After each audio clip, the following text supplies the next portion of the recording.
man tayo ng MP, makasama tayo sa mga MPs o kaya ay hindi tayo papalarin ng Allah subhanahu wa ta'ala, sana ay napapag-aralan nila ang kung lahat ng mga pinagsasabi natin at saka sinasabi nating nararapat na mangyari. Higit sa lahat sa mga plataforma natin at saka mga priority bills natin. Tungkol naman sa, yun na yung Brad FM yung para sa Kanduli,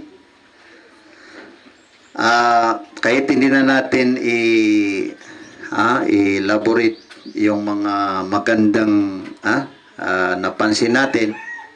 Tungkol naman sa ating press conference, ay ito lang ang gusto natin na ipahayag. Unang-una, tinanggap man natin itong BOL ika nga, naging kasama tayo sa nag-advocate noon para sa BOL, pati sa Maynila. Tayo ang nag-organize sa lahat ng mga religious leaders, na mga ulama at saka hindi mga ulama, sa mga hindi mga Muslim, sa entire ng Philippines. So, bakit tayo nagkaisa na para isulong o kaya ay mag-struggle para may sa batas itong BOL at magkakaroon tayo ng Bangsamoro Autonomous Region in Muslim Mindanao o kaya ay Bangsamoro Autonomous Government? Bakit tayo nagkaisa? Dahil alam natin na yan ang ikabubuti natin. Dahil natuklasan natin na iyan lamang ang pinakasolusyon sa matagal na problema ng Bangsamoro o kaya ay problema dito sa Mindanao, alitan sa mga Muslim at saka hindi mga Muslim. Natuklasan din natin na napakaganda ang nakasaad dito sa BOL, Bangsamoro Autonomous Region in Muslim Mindanao. Napakaganda. Yung sistema, napakaganda. Sabi pa namin dati, kami na mga ulama, ito lamang ang sistema ang pinakamalapit sa Islam. Ang magkakaroon tayo ng parliamentary system. So, yung natamo natin napakaganda, yung layunin natin napakaganda, nagkaisa lahat ng mga Bangsamoro, at saka yung natamo natin, yung Bangsamoro government natin sa ngayon ay para sa Islam. Bakit sinasabi ko na para sa Islam? Dahil nakamit natin itong Bangsamoro Autonomous Region in Muslim Mindanao, nagkaroon tayo ng sariling gobyerno para tayo ay mag-govern sa sarili natin. Yes. Para magtatag ng sariling gobyerno at tayo mismo ang magpatakbo sa ating gobyerno. Magkaisa. Di ba ganun ang ano natin? Yun man ang pinakapakay natin noon. So, ibig sabihin, nagkaisa tayo na ito ng pinakamaganda. Ito na ang pinakamaganda. Wala nang hihigit pa dito na pinakamaganda. At lagi ko sinasabi na kung may mag-isip pa na ng panibagong solusyon bukod dito sa naabot natin, andyan na yung Bangsamoro Autonomous Region in Muslim Mindanao. Kung may magsasawa dahil may mga katiwalian, may mga mali, may mga hindi pagkakaunawaan, sa tingin ko, kung isipin pa nila na ang panibagong solusyon, mahirapan tayo. Sa nakikita natin, kung may mga hindi karapat-dapat, abwasama, halika, yung director ng Iranon Province, information sa Iranon Province. So, malaking kamalian kung may pagkakamali o o may mga mali sa pamamaraan, may problema, hindi natin hanapan ng solusyon. Halimbawa, sa tingin ko, ito nang dapat na anuhin natin. Kaya nagsusumikap tayo na makatulong sa Bangsamoro, sa higit sa lahat sa parliament, para makatulong tayo sa paggawa ng batas. Kasi yun ang pinaka malaking o dapat na hakbang ang ipagpatuloy natin ang natamo natin. Ang iminti natin, isustain natin ang nakamit natin o mga mabuting nakamit natin. So kung sabi ko, kung may mga iba pang pag-isipan na solusyon, so malaki, sa tingin ko malaking kamalian. Pero nararapat na hamunin natin ang ating mga sarili. Ang Bangsamoro mismo, hamunin nila ang mga ang kanilang mga sarili. Tayo at saka mga leaders natin, hamunin natin ang ating mga sarili sa mga susunod na ito nga ang gusto natin pag-usapan. Ano ba yun? Ang makamundong bagay. Hamunin natin sa ang ating mga sarili na masilaw. Hindi tayo masilaw sa Makamundong bagay. mga makamundong bagay.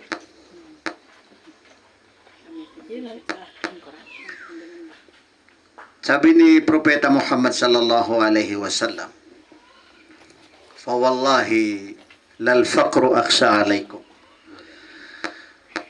Sumumpa si Propeta Muhammad sallallahu alaihi wasallam, hindi ko kinatatakutan sa inyo ang kahirapan. Ang kayo ay mahirap. Hindi yan ang problema.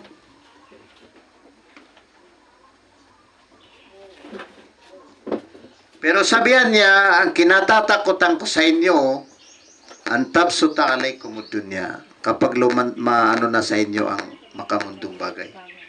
Yayaman kayo, ganyan-ganyan. Yan ang kinatatakutan ko sa inyo. Lahat ng mga makamundong bagay, hindi kahirapan. Hindi tayo magkawatak-watak na mga Bangsamoro dahil sa kahirapan. Dahil sa tayo ay mahirap, hindi. Kailanman. Pero dahil sa mga makamundong bagay, dahil sa mga mabuti na nakamit natin, diyan din tayo magkawatak-watak. Sinabi ni Propeta Muhammad, at alam ng mga hindi gusto sa atin na diyan nila tayo tirahin sa mga makamundong bagay. So yun ang sinabi ni Propeta Muhammad sallallahu alaihi wasallam. Mahaba itong hadis ni Propeta Muhammad sallallahu alaihi wasallam. Ikalawa, ang hindi sa wika namin ay hindi tapat. Ang walang katapatan, ika nga. Da kambunaraba sa wikang Iranon.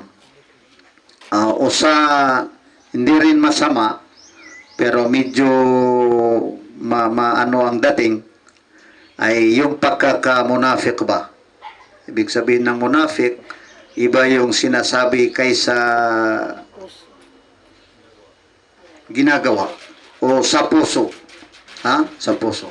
Kasi sabi rin ni Propeta Muhammad sallallahu alaihi wasallam sa isa niyang hadis, "Inni la atakhawafu alaykum mu'minan wala musyrika." Hindi ko kinatatakutan sa inyo. Mahabang hadis din, hindi ko kinatatakutan sa inyo ikinatatakot sa inyo ang isang mu'min o nananampalataya. Isang tunay na Muslim, o ka na matakot dyan. Kasi dahil sa kanyang pananampalataya, umasa ka na sa kanya. Umasa ka na. Ibigay mo na sa kanya, hayaan mo na siya sa kanyang pamumuno. Hindi ko rin kinatatakutan sa inyo ang isang hindi sumasampalataya o hindi nananampalataya. Alam na niyong hindi nananampalataya, walang pananampalataya, walang sinasanto. Huwag ka na umasa. Subalit sabihan niya, ang kinatatakutan ko sa inyo ay isang munafik. Kumbaga, walang aliman lisan. Pantas ang kanyang dila. Pero iba yung kanyang iba yung kanyang nasa loob. nasa loobin. Iba yung kanyang sinasabi at saka iba yung kanyang ginagawa. Pero yung kanyang mga sinasabi, akala mo yun ang pinakatama. Yun ang pinaka mabuti ka nga. Pero iba pala yung kanyang ginagawa. Yan ang kinatatakutan ko sa inyo. Yan din na isa sa mga posible na makaano sa atin. Makaabala sa atin. Makaangga ba? Pama? Yabi may sampay tano ba ya? Mamaka anggar kita no. Kasabapan. Adita no kasampaya sa ako pagapasan tano. Na makabinasa pa sa kaislami. Makaibot binasa sa kaislami. Kapag panado to, baden makanarakasotaw.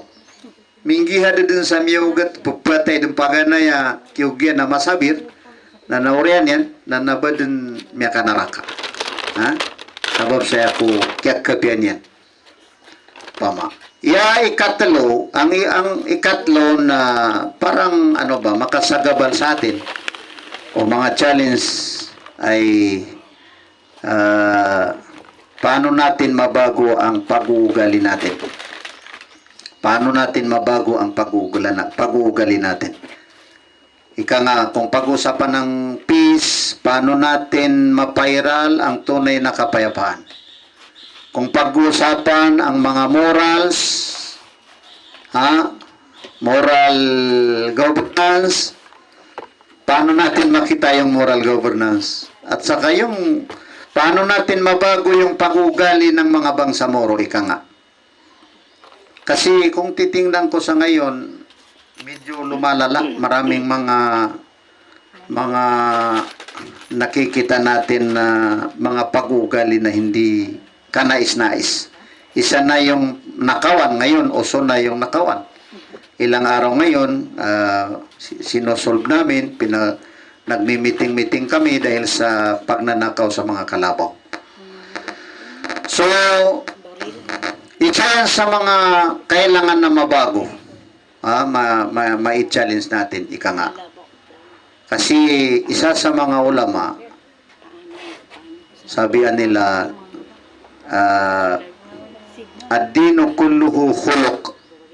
Ang pananampalataya daw ay lahat-lahat ay pag-ugali.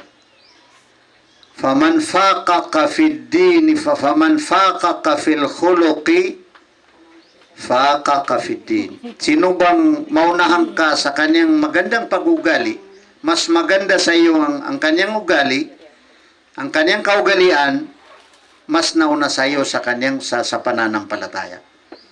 Mas nauna sa iyo sa kanyang sa pananampalataya.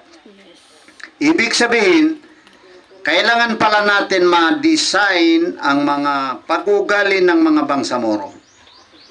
Kung may mga mali, paano natin mabago? Yabay, kakawaraw ya bangsamoro? Kakawaraw ba? Kapredulito na di ba? Hindi to pwede na hindi mawala. Yaba, kagin na pambitira namin po, umanggiamat na sugod sumanisa, anong panaya panggalabok, nagyamat, atau ka panginsada, nagyamat. Nadakiling ka sa ako mga masagito. Kailangan pong baya mabago. Di na kapakaya na di mabago. Paparangayan tanong ba sa kabias, mo't ba, may labitan no ang kapitikawa, kailangan baya mabago. Paparangayan na yung dad na pakasusubadan, dad na pitero kaunot sa kaunutan, na kailangan na yan. Kailangan baya mabago. Nilay niyo ba? Sabay sa paparangayang baya, mayroong hadis ni Propeta Muhammad sallallahu alaihi wasallam na isinalaysay ni Abdullah ibn Amr radiyallahu anhu. Kalugdan siya ng Allah. Isa sa mga kasamahan ni Propeta Muhammad. Kala ni Rasulullah, tinanong daw si Propeta Muhammad sallallahu alaihi wasallam, ayyun nasi afdal? Sino daw ang pinakamainam sa mga tao? O sinong mga tao ang pinakamainam? So dalawang tugon ni Propeta Muhammad sallallahu alaihi wasallam, kullu makhmumil qalbi saduqil lisan. Sino ang mabuti ang kanyang kalooban? Makhmumil qalb saduqil lisan, tunay ang kanyang salita. Tunay ang kanyang dila. Ibig sabihin, tapat ang kanyang pagsasalita o pananalita, salita. Sabi ng mga kasamahan ni Propeta Muhammad, alam na namin ang sadukul lisan, yung tunay ang kanyang salita, may katapatan sa kanyang salita, pero ang makhmumul qalb, mabuti ang kanyang puso, ano ba yan? Hindi namin naintindihan, o Propeta, sallallahu alaihi wasallam. Sabi niya, makhmumul qalb, huwa taqiyu, an-naqiyu, la ithma fihi, wala bagya, wala ghilla, wala hasad. Allah. Anim ang sinabi ni Propeta Muhammad sallallahu alaihi wasallam. Dalawa lang isinagot niya, pero yung makhmumul qalb, ang sinasabing mabuti ang kanyang kalooban ay 5. 5 daw ang kanyang katangian. Unang-una at taqi, may takot sa Allah. Ha? May takot sa Allah. So, alam niyo ang problema dito sa atin? Hindi batayan sa namumuno ang takot sa Allah. Yung namumuno ba, hindi takot sa Allah ang kanyang batayan. Hindi rin batayan ng Bangsamoro sa pagpili, pagrekomenda sa sinumang namuno dahil sa takot sa Allah. Ang batayan may pera, ang batayan may kakayahan, ang batayan ay kilala. Kailangan mabago yan. Kailangan mabago yan. Kasi kahit saan mo tingnan yung mga qualification ng leader. Kahit siyang Kristiyano. Marami akong mga kaibigan ng mga pari, mga pastor. Isa rin sa pinaka-qualification ng leader ay God-fearing. God-fearing. At taqi. Takot sa Allah. Kaya sabi ni Anas ibn Malik radiyallahu anhu, isa sa mga kasama ni Propeta Muhammad sallallahu alaihi wasallam, idha wallayta amran minal umur, kapag may mabigyan ka ng posisyon, o trabaho, posisyon, ay makitungo ka sa mga kapwa mo, mga kasamahan mo sa trabaho mo nang may takot. Ituring mo ang sarili mo na may takot sa Allah o natatakot sa Allah. Kasi yun lamang ang makapagbawal sa iyo sa mga kamalian o pang-aapi, pagmamalabis. Kung may takot ka sa Allah, kung wala, ako ang pinaka magaling. Ako lang pinaka mataas. Ako ang pinaka minister. Ako ang pinaka mapuwersa. So, kaya tingnan mo yan. Yan lang malaking bagay na dapat na mabago. Pangalawa, sabi ni Propeta Muhammad, an-naqi, transparency. An-naqi, yung shafafiyah. Sabi ng kaibigan ko na mufti sa Canada, na inshallah magbisita dito. Sabi niya, Abdul Hadi, alam mo bang ibig sabihin ng naqi o kaya ay shafafiyah? Transparency. Sabi niya, halimbawa, may salamin. May salamin. Tapos, salamin na yan na nakikita sa kabila. Kabilaan. May pagitan kayo kasi salamin. Pero, makikita ka niya at makikita mo siya. Yun ang tinatawag na shafafiyah. Transparent. Transparent. Transparency. Naqi. So, sa tingin niyo ba, wala nang problema natin dyan? Meron. Maraming problema. Malaki. Sa governance natin, ang napapansin ko lang inshallah, halongkatin natin. Once na makaupo tayo dyan, inshallah, parang kahit alam mo na si ano ay ganito ang kanyang ginagawa, pero wala nang magsalita. Wala nang magsalita. Hinahayaan na. Bagkus, nagkakaingitan pa doon sa hindi dapat na gawin. Doon sa hindi dapat na gawin. Ikatlo, sabi ni Propeta Muhammad sallallahu alaihi wasallam, ay la ithma fi, wala siyang kasala. Ang puso, ang mabuting puso daw, makhmumul qalb, ay yung walang kasalanan na puso. Anong ibig sabihin yun, Brad Efim? Minsan, nakakasala ang mata, nakakasala ang kamay, nakakasala pero at least hindi kasama ang puso. Puso. Kapag kasama ang puso, kailangan mayroon ng batas. Yes. Yung gumagawa ng masama na hindi pagkakamali, bagkus paniniwala niya ang kanyang paggawa ng batas, kailangan natin ng kamay na bakal. Huwag hayaan. Alam mo naman na gano'n ang ginagawa niya eh. Masama na rin ang buuin. Kailangan baguhin. Tanong, makaya. Kailangan baguhin. Kaya kakayanin. Ang tanong, makaya. Makakaya pagbabago ka na eh. Pagbabago. Pagbabago. Kakayanin. Kung magkaisa. Ikapat, sabi ni Propeta Muhammad sallallahu alaihi wasallam, la baghi, walang pagkatraidor. La baghi, walang pagkatraidor.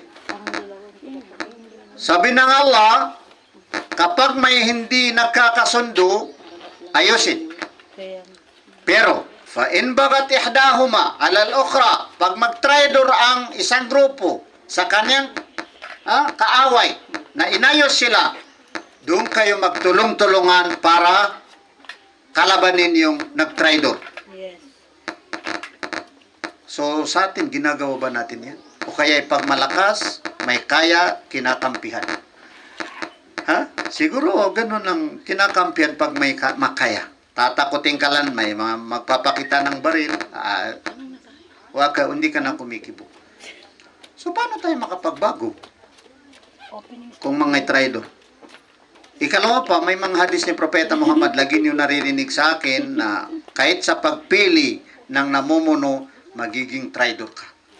Traidor ka sa Allah, traidor ka sa kay Propeta Muhammad, traidor ka sa mga malaika, traidor ka sa mga nananampalataya, traidor ka sa buong sangkatawan. Anong dahilan? Dahil pinili mo ang hindi karapat-dapat. Alam mo na may mas mabuti, alam mo na may mas karapat-dapat na mamuno, pero hindi mo yun pipiliin. So, ang term ni Propeta Muhammad, traidor. Ika-lima, la bagi, la ghil. Walang pang-aapi. Walang pang-aapi. Sabi ni Al-Allama Sheikh Salamat Hashim, hindi natin kalaban ang mga Kristiyano. Hindi natin kalaban ang gobyerno ng Pilipinas. Ang kalaban natin, pang-aapi. Pangati. Kung ilarawan natin ang pang-aapi, sa atin ngayon, saan natin makikita? Sa corruption. Maniwala kayo? Sa corruption. Pang-aapi yan. Yes.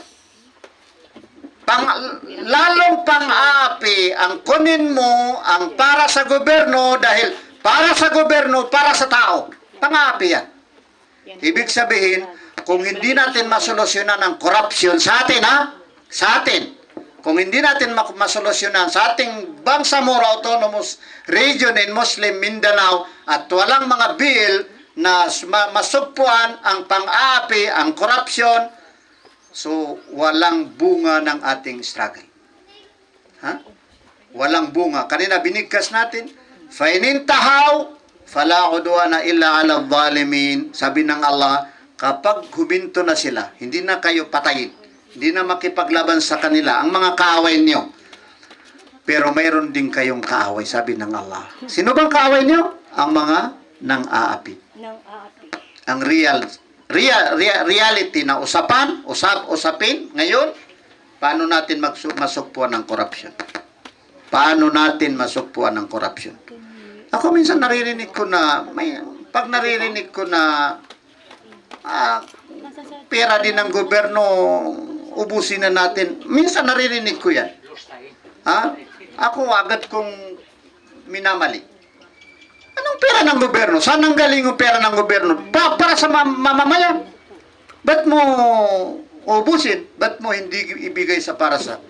paano masolusyonan ang kahirapan sa ngayon? So, kailangan walang pang-aapi. Mawala ang pang-aapi. Kasi walang saysay sa ating... walay sa ating natamo o nakamit o inabot sa ating struggle o sa ating jihad. Pinakahuli, ika-6, sabi ni Propeta Muhammad sallallahu alaihi wasallam, wala hasad. Walang pagkakainggitan. O jealous. Pero, dalawa, sabi ng mga ulama, pag mainggit maisip ka na hindi ka gumawa, hindi mo maisip na mawala sa kapwa mo yung kanyang halimbawa nakamit na mabuti, walang problema doon. Anong tawag yun, Sheikh?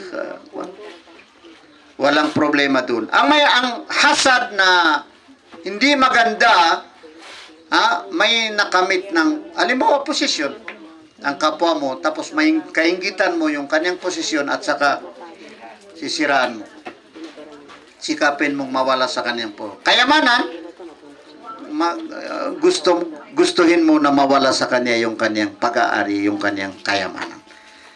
So, yan ang isa sa mga gusto natin na inshallah matuklasan mga challenges. Kabilang lang ito sa mga challenges nararapat na lahat ng mga Bangsamoro magmula sa pinakatuktok, pinakamataas na Bangsamoro hanggat sa pinakababa ay mapag-aaralan natin itong mga nabanggit natin na mga challenges upang sa gayon makamit natin ang layunin natin, ma-realize natin makapastano ba, ma-achieve natin ang hinahangad natin na matamo sa ating struggle sa ating Bangsamoro Autonomous Region in Muslim Mindanao. So sa tingin ko, sapat na yon, okay na yon na parang medyo pero humaba. Hindi ko rin tansya. Kala ko mga 5 minutes, 10 minutes lang. Pero medyo humaba ba yung ating opening statement. So ibigay ko na. Maraming salamat sa inyong pakikinig, sa lahat ng mga kasamahan nating media personnel, sa lahat ng ating mga coordinators at saka mga voluntarily supporters na dumating. Nakarating man o hindi nakarating. Hanggang dito lamang. Wassalamualaikum warahmatullahi wabarakatuh.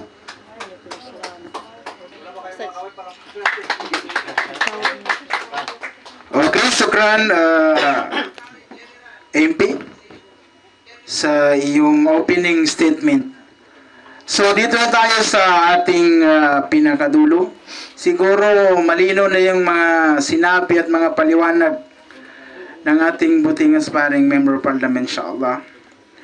Isa sa mga napulot nating aral doon ay yung katagan ng Allah subhanahu wa ta'ala, kanyang sinabi, Inna Allah la yughayyiru ma biqawmin hatta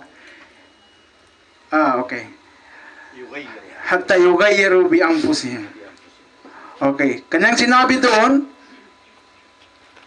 na hindi daw mababago. Hindi babaguhin ng Allah Ta'ala ang isang katauhan hanggat hindi na binabago ang kanyang sarili.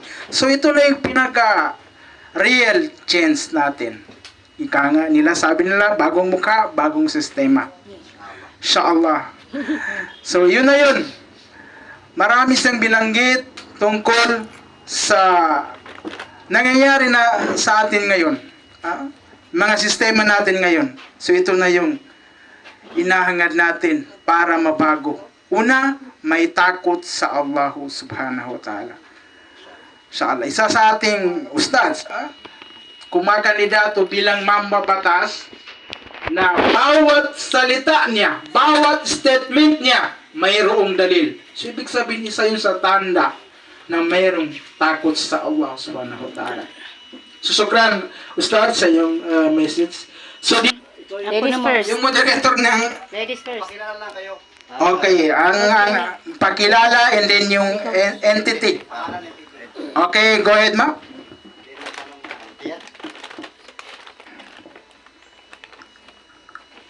Okay, assalamualaikum warahmatullahi wabarakatuh. Magandang umaga po sa ating lahat. This is Thea from 94.7 TM Radio FM Cotabato. So, dari ko na po check yung aking katanungan dahil marami pa tayong mga media personnel na magtatanong. Unang-una po, ano po yung unang layunin po natin kung bakit po isinasagawa itong press conference Kanduli dito po sa Barangay Bungabong, Sultan Mastura.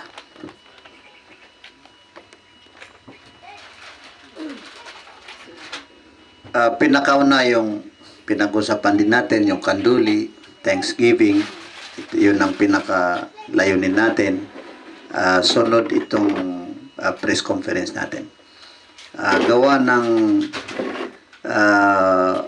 medyo tatagal na hindi tayo magkita-kita. Saka wala na tayong mga posible na mga activities. Ika nga. Isa pa, posible din na hindi matuloy ang eleksyon. Posible na hindi matuloy ang eleksyon. So at least, mayroon tayong maiwanan na mga message. Ika nga. At saka, nagkita-kita tayo. Pinakamahalaga itong pagkikita-kita natin. And then, isa sa mga may tagubilin natin sa inyong lahat, na lahat ng mga interview niyo noon, at saka itong press conference natin, kayo nang bahala kung paano ma-disseminate ka nga. Paano makarating sa lahat ng mga mamamayang Bangsamoro, higit sa lahat, sa ating mga kapatid na mga Muslim. Ika nga. Follow up lang isa lang. Okay, this is my final question, para sa ngayon, sir, is yung pagkaantala po ng first parliamentary election ng BARM, ito ay talagang tiyak na nakaapekto ito sa mga kandidato natin na naghahangad ng Member of Parliament. So, my question is, paano po ninyo binago at yung mga policy ninyo upang pagkatapos nitong pagkatapos itong pag-postpone after the announcement last October 15. Ano po ang inyong pananaw dito, sir? Maraming salamat. Yun lang. Siguro wala ring malaking pagbabago dahil katulad din ng nababanggit natin at nabanggit natin kanina na lahat ng campaign activities natin ay itinuturing natin na ikangay advocacy din natin. Kung ano ang pinag-usapan natin noon, ngayon at magpakailanman, yun din ang pag-usapan natin. So halos wala ding walang pagbabago. Yung pag-ikot natin sa mga mosque, andyan pa rin, pag-imbita sa atin, andyan pa rin. Yung pag-meeting natin sa lahat ng mga supporters, andyan pa rin. Pag-disattingan ng mga kasamahan natin, mga supporters natin, andyan pa rin. Ang nakikita lang natin na maliit na pagbabago, yung mga malaking activities natin. Yung mga malaking activities natin, yung pagbisita natin sa yung mga malalakihan na activities. Kasi mula nung na-postpone, ay nag-focus tayo sa unang-una sa mga mosque. And then mga courtesy visits sa mga leaders. And then pagpupulong sa mga iba't ibang Christian communities. Bawat linggo ay inimbitahan tayo sa mga Christian community. Pinakalas doon tayo sa Lower Timbangan, last linggo, supposed to be bukas doon sa Boracay, pero mamayang hapon alas 3 dahil nga hindi tayo pwede bukas, so magbisita tayo doon sa Boracay, sakop ng Parang.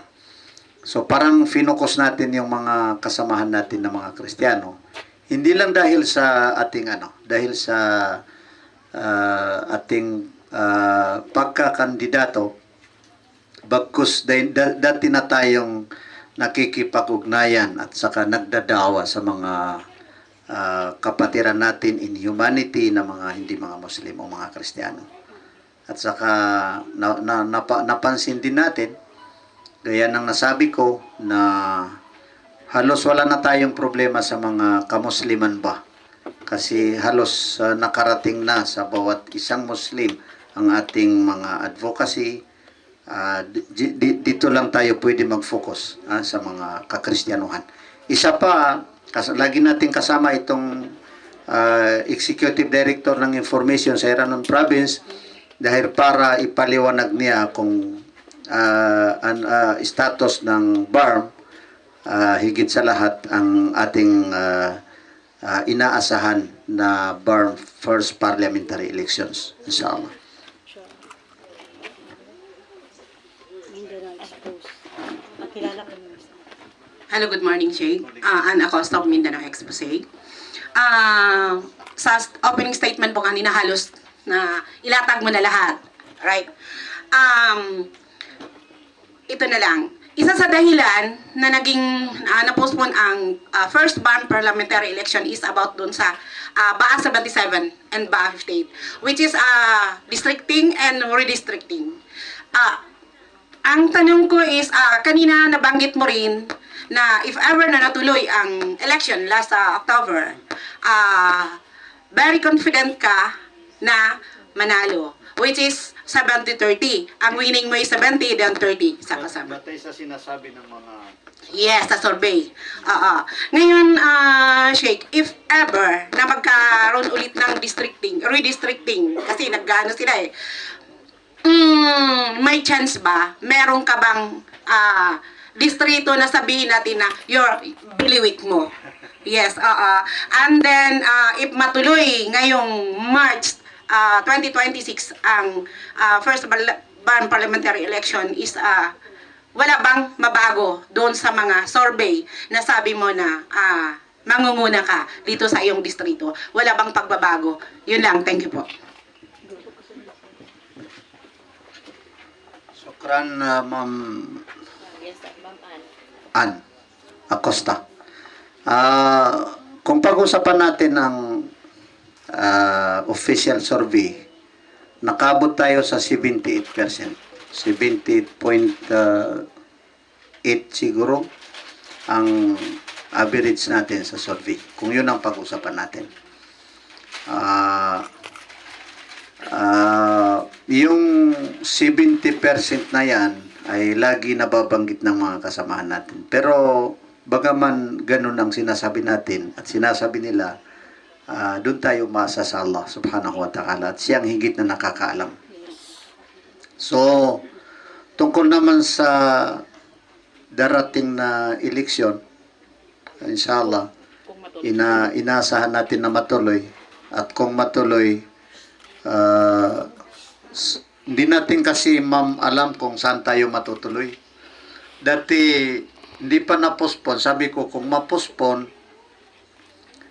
hanggat sa na-postpone na, sabi ko, posible na manatili tayo sa Sultan Mastora dahil residente ako ng Sultan Mastora at saka Parang, which is in accordance with BAA 5. O kaya ay yung BAA 77.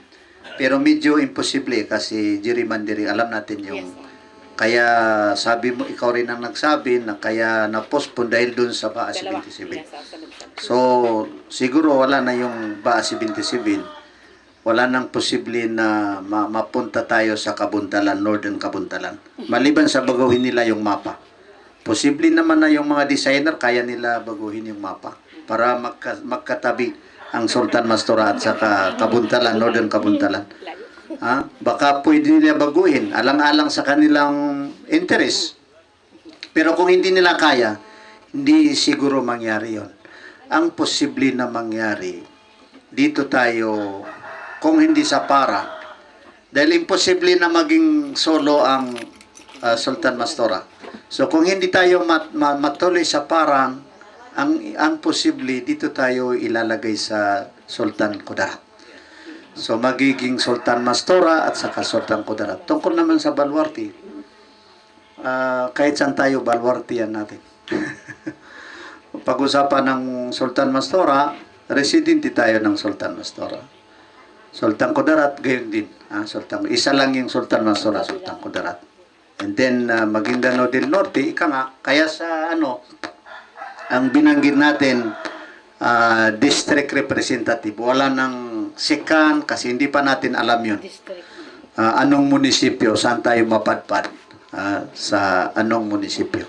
So, kung pag-usapan natin ang inshallah Maguindanao del Norte, itong si Bapakagi, Datutukaw Mastora, bilang gobernador ng Maguindanao del Norte, nag-usap din kami noon, nababanggit ko din sa media at nakikita niyo sa social media ang pag-usap namin at saka ayon sa kanya susuportahan tayo. So ibig sabihin, pag sinuportahan niya tayo, kahit saan tayo mapadpad, inshallah, maging sa Parang, sa Sultan Mastora, inshallah ay positibo tayo. Panalo tayo, inshallah subhanahu wa ta'ala. Ang importante, nag-commit siya. Kung- Nasusuporta. Nag-commit na suportahan tayo. Nag-usap kami at yun ang batay sa kanyang sinabi sa akin, harap-harapan, na susuportahan tayo, inshallah, sa ating kandidatura. Mayroon lang siya pinaingatan sa atin. Marami siya, hindi na natin babanggitin dito. Mayroon lang siya pinaingatan sa atin. Pero sabihan niya, suportahan kita. Tapos may mga challenges. Kung maging MP ka, may mga you are facing the challenges or any challenges. Sabi ko naman, sa tulong mo, inshallah, bukod sa tulong ng Allah, makakaya ko ang mga challenges na ating ano sa inshallah sa pagka-MP, ma-encounter sa pagka-MP, inshallah subhanahu wa ta'ala. Condition niya. Ang palatandaan na maging makatotohanan itong sinasabi ko na lahat ay baluarte natin. Sa mga last moment bago pa man ma-postpone, marami ng mga barangay na pag-alaman natin na ayon sa mga officials ng mga barangay ay hayaan na nila yung mga tao. So, ibig sabihin, baluarte na magiging freedom na yung mga tao sa pagpili. So, sa tingin natin, kung maging freedom ang mga tao sa pagpili, kung sino man dapat na piliin, so, sino baga ang dapat na maging representative ng Maguindanao del Norte? Tayo o bukod sa atin? Yun ang tanong. So, sa tingin ko, kung pag-usapan ng Islam, ay hindi man tayo perfecto, pero pagdating sa Islam, medyo tayo ang may lamang. Ikalawa, ano mang mga skills ng mga katunggali, ano mang kakayahan nila, matutulungan nila tayo. Inshallah. Hindi lang tayo ang magsumikap na para ma-achieve natin ang ikabubuti ng ating district. Bagkus, kung tayo ang papalarin ng Allah, lahat sila ay makatulong sa atin. Maging attorney, maging doktor, ano man ang klaseng kanyang tinapos, matulungan tayo, inshallah, sa ating mga hakbang kung papalarin tayo ng Allah. Sukran.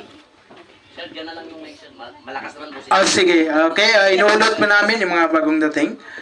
Kung sino yung may katanungan, sabihin ng pangalan at saka entity. Syukran, sige sir. Okay, good morning everyone. I'm G.K. Great Salig, health reporter ng Katribo News. Sir, ang aking katanungan, kung sakali ho kayo ay papalarin bilang MP, ano yung mga batas na priority ho ninyo? Na nabanggit natin, na isulat natin at saka na press conference natin ang umabot ng 25 priority bills kasama yung mga plataforma natin, inshallah. Dito ka banda. So, sa tingin ko, sa lexikin na niyo yung mga nabanggit natin na mga priority bills at saka magtulong kayo para may disseminate sa lahat ng mga kapwa bangsamoro natin, Brad Salig.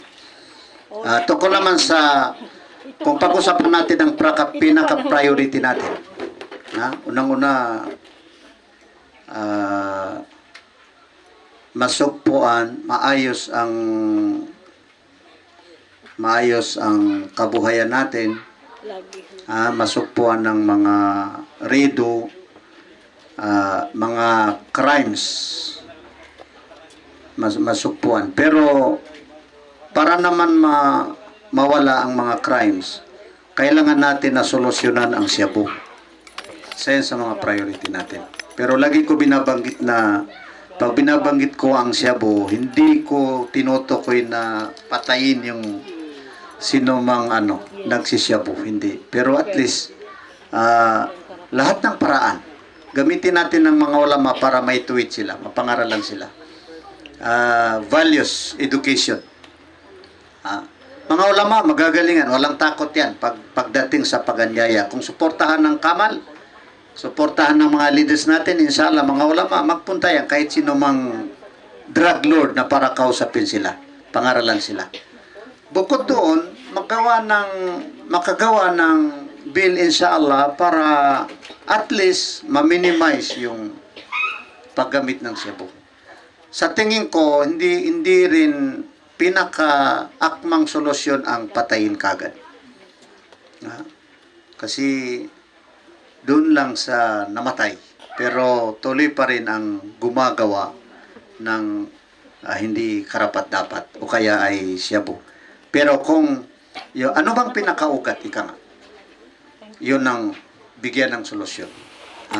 Gumawa ng bill para lahat ng mga mamamayang Bangsamoro, Muslim at saka Kristiyano, hindi na makagamit ng Shabu. Kung kaya pa, hindi na makapasok dito. Hindi na makapasok dito sa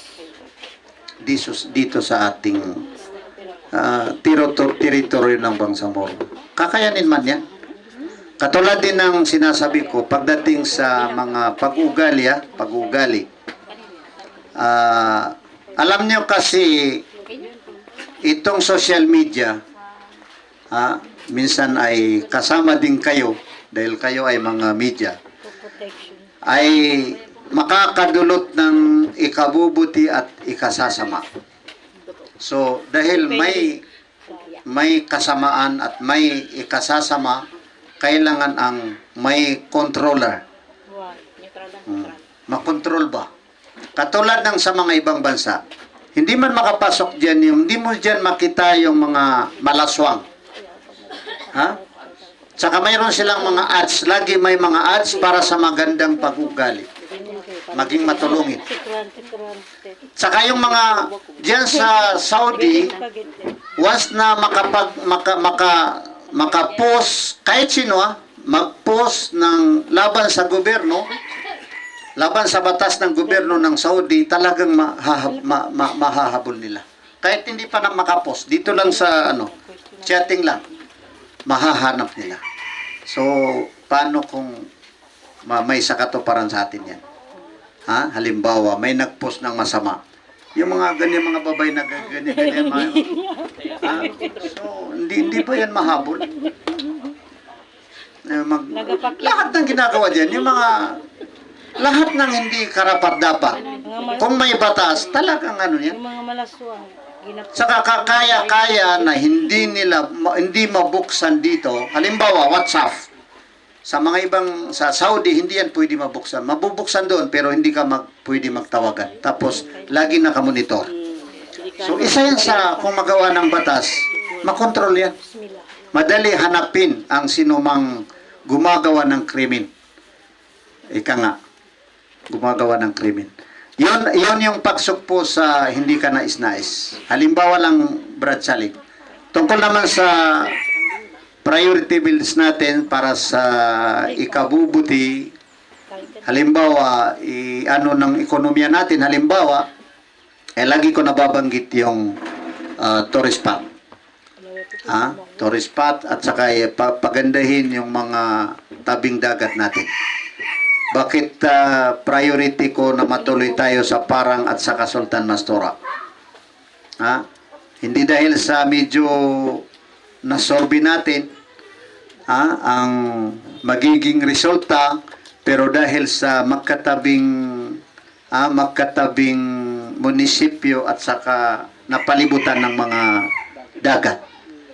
Kasi may mga kasamahan natin na mga Arabo na nag-offer sila na kung sakasakali na maupo tayo, isa yan sa tutukan nila na may matulungan tayo para ikangay ng mga tourist spot, i-develop yung mga tourist spot natin, mga future tourist spot natin, at saka yung mga tabing dagat natin o tabing ilog natin, ika nga, inshallah, para mapalakas yung tourist attraction ba yun? Na? So, sa palagay ko, okay na yun kasi kung pag-usapan natin yung 25, hindi tayo makatapos hanggat mamayang gabi. Brad Charlie. Yes, yes. Thank you very much. Sir. Isang sinigurag. Si Ashley. Dalawa kasi dito. Okay, magandang umaga po sa iyo, Professor Sheikh Abdul Hadi Manda Butuan Gumander. At sa ngayong March 26, kung sakasakali pong matuloy itong parliamentary election, mayroon din po ba kayong isusulong na batas para sa mga media practitioners na kung saan ay itong ating mga kapatid na media ay katuwang ng ahensya ng gobyerno, PNP at AFP, kung saan ang para sa seguridad ng ating mga media practitioners, MP. Security. Seguridad. Sigurado na yan, Brad Bert. Mayroon tayong isusulong kasi medyo ano din tayo sa media pa. Medyo bihasa tayo sa media at saka may mga ano tayo may mga pananaw natin para masuportahan ng media. Dahil alam naman natin yung mga lahat ng pangyayari sa media. May nakalimutan ko kanina na sabihin, may gusto mag-ulama. Mag-aral sa pagkaulama. Pero alam niyo ang kanyang kinuhang kurso, media. Media. Nung tinanong siya, bakit media ang gusto mo? Sabihin niya, kasi yung media, halimbawa, nagdadawa ako, once na nasa media ako, kasama yung reporter, and then makapagdawa din ako. Makapagsalita ako ng ano. Ibig sabihin yan, yung mga media, kung ano ang gusto nila na mangyari, pag tinutukan nila, ay talagang magagawa nila. So kaya ito rin ang isa sa mga pakay natin. Balikan natin yung kaninang pinag-usapan natin na maging matatag itong samahan natin sa media. Inshallah. Para sa ikabubuti ng ating mamamayang Bangsamoro at saka governance. So sigurado na yan na mayroon tayong ano. Bukod doon, kahit lalong-lalo na kung papalarin tayo ng Allah, Brad Bert, inshallah ay ipapatuloy natin ang samahan natin. At saka sigurado na masuportahan namin kayo. Inshallah sa inyong struggle alang-alang sa media. Ika nga. Okay, Si Ashley. Ashley. Assalamualaikum po and good morning. Naniniwala po ba kayo na matutuloy ang eleksyon ngayong Marso? Ngayong malapit na rin po ang Marso na dapat nakatakda sa election. Ma'am Ashley, naniniwala tayo na matuloy. Gawa ng, mayroon na silang ginagawa na mga, nakabot na sa 4 na redistricting bill ngayon. And then, pag inusisa natin, pati ang national government ay tutulong para sa paggawa ng bill. Pero, naniniwala din tayo na hindi rin matuloy. Posible na hindi rin matuloy. Pero sa aking sa nakikita sa ngayon ay inshallah March 31 o bago mag-March 31, 2026 ay magkakaroon tayo ng first parliamentary elections. Inshallah. Follow up ko, kanina sa inyong opening statement, naging emotional kayo dun sa part na sinabi nyo na yung mga tao na parang na-attract sa makabundong bagay. Bakit po? Kasi unang-una naalala natin itong hadis ni Propeta Muhammad sallallahu alaihi wasallam. In reality, nakikita din natin na dito manapila ba? So pila na siya bunmatay sa mamis. Why, anantos kita nubunan niya, tayong mga Bangsamoro, dito rin tayo, kumbaga, tatamaan, ika nga. Dito tayo mahina sa mga makamundong bagay. Kung pagdating sa, lumingon tayo sa mga nakaraan, yung mga ninunutan natin, dito rin sila na, dito rin sila na, napahina sa mga makamundong bagay. So, nangyayari na ngayon yun? So, parang ganoon. Parang ganoon. Thank you. Biro bang kawat, sabi ni ex-kapitan.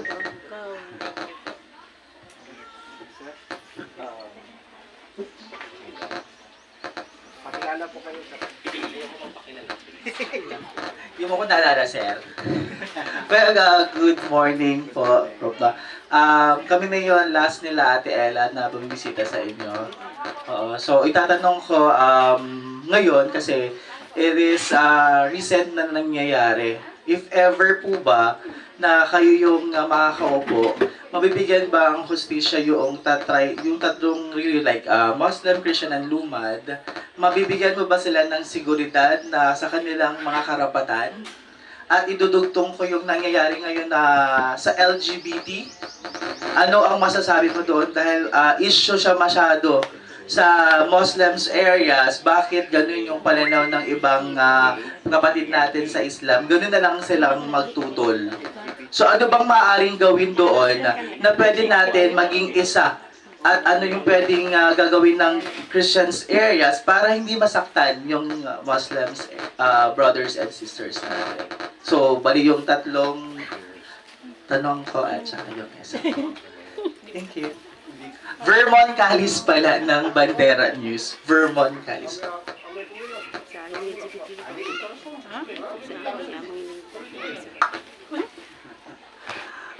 Unang-una, welcome, Brother Belmon Bandera. Nakakasigurado tayo na masolusyonan yung Muslim, Christian, Lumad, ika nga. Gawa ng kasalukuyan hanggang ngayon, mula noong 2017, being founding convener ng religious leaders for intercultural transformative peace. So, lagi tayo gumagawa ng mga Muslim-Christian forum at yan ang tinatalakay natin para natin ma-realize yung pagsama-sama ng mga Muslim at saka mga hindi mga Muslim, mga Kristiyano o mga Lumad. Actually, marami na tayong mga research na kung sakasakali magawa ng batas, bill na para para ma-achieve natin itong layunin natin na masolusyonan ang mga hindi pagkakaunawaan higit sa lahat sa relihiyon.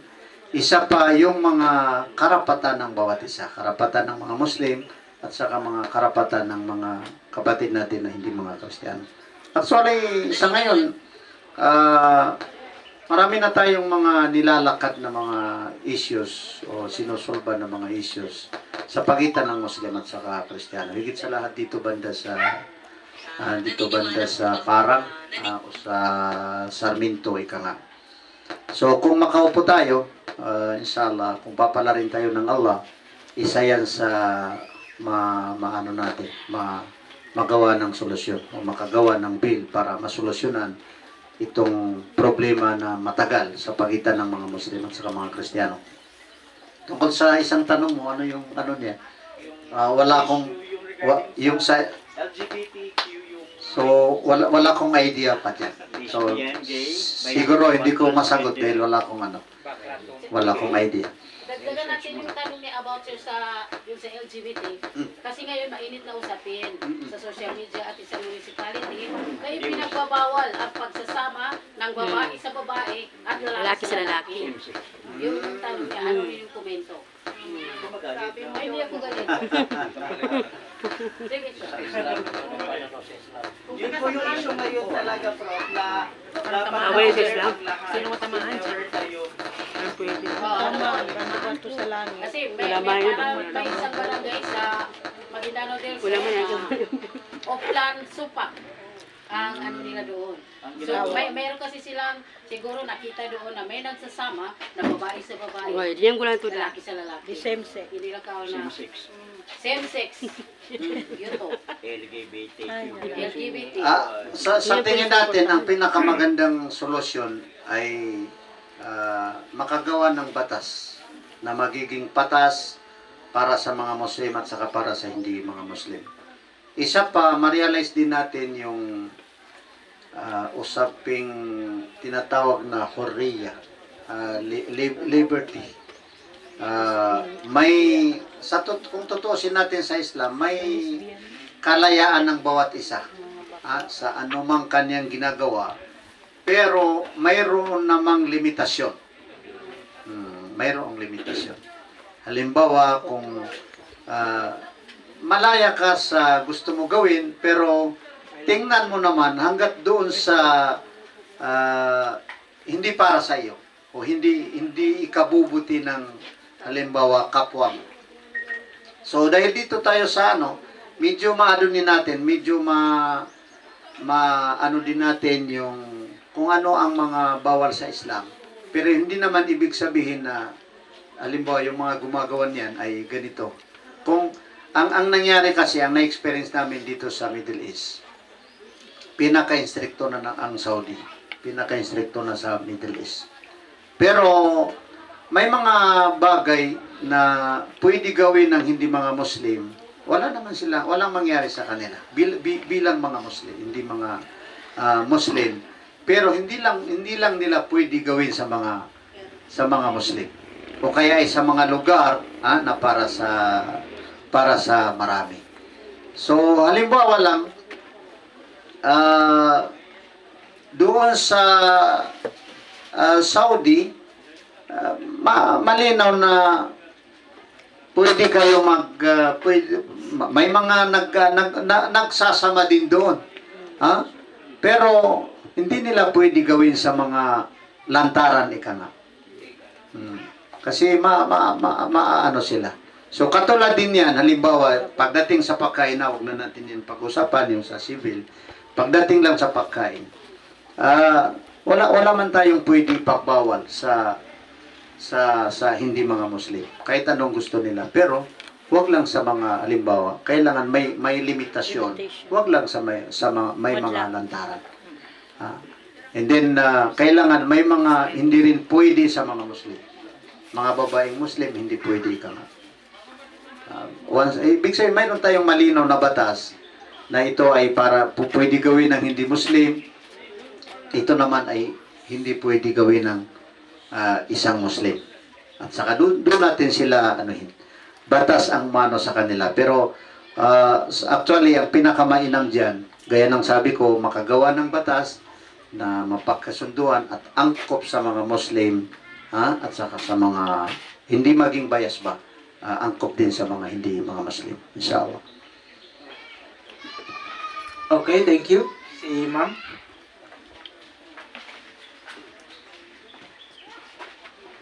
Good morning po, Prof. Sheikh Abdul Hadi Manda Botuan Gumander, sir.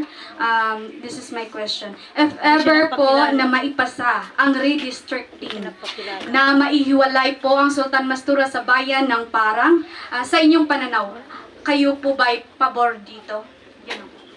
Pakilala ka, saan ka? I am Kate Sarion Vitujo from Big News Ngayon, Pilipinas.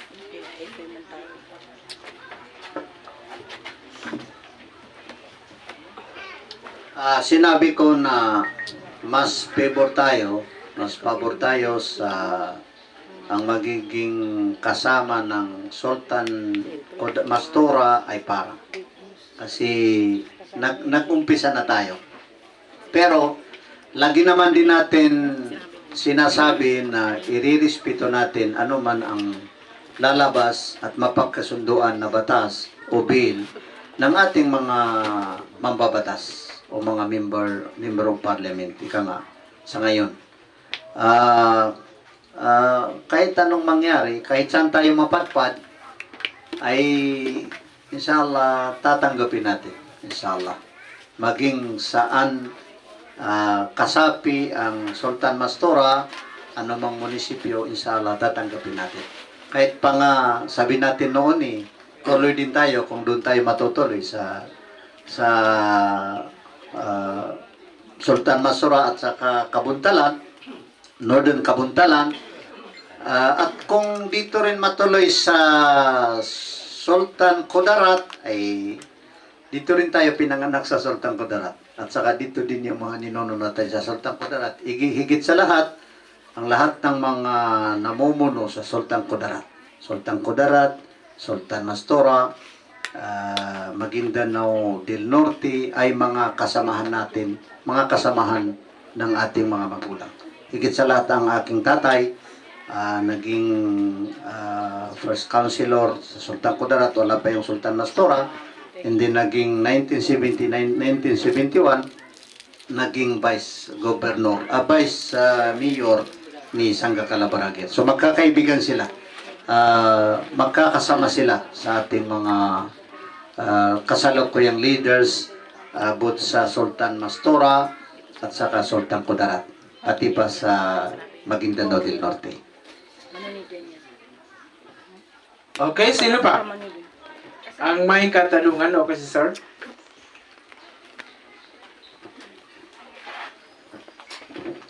Good morning everyone. I'm Jokris Waruga from Live Camera News, Tacorong Base po. Sheikh, paano nyo pagsasabayin ang ipalaganap ang salita ng Quran at saka salita ng sa Diyos sa Christian? Kung kayo na po ang mapapalaring maging MP ng representative dito sa Norte.